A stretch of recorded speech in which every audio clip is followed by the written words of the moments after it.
Ever wonder if you train too hard or too soft on a treadmill running? Well, in this interactive website, you will learn how to identify the ventilatory thresholds, which indicate if you show you all the different stages during a treadmill running. So to start, there's the phase one, where your body is gradually warming up.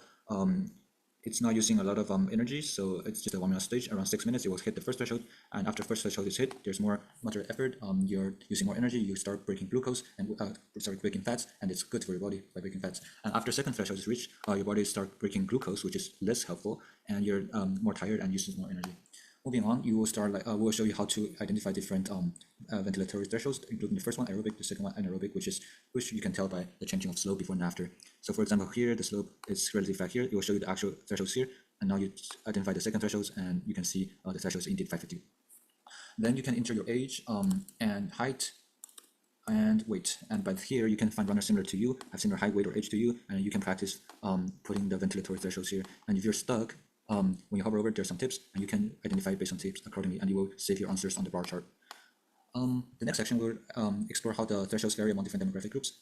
For now, like for example, like age group, the threshold doesn't really vary by much.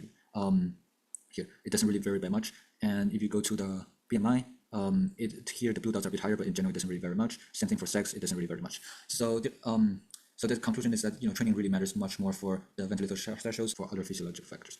So in conclusion, the main takeaway is that there's no one-size-fits-all approach to training treadmill, and demographic factors actually don't impact the thresholds time by much. And training and tailored, individualized, and effort matters much more for healthy training.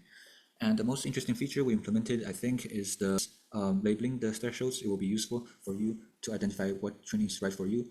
And the surprising feature is probably this scrolly and the interactive chart here.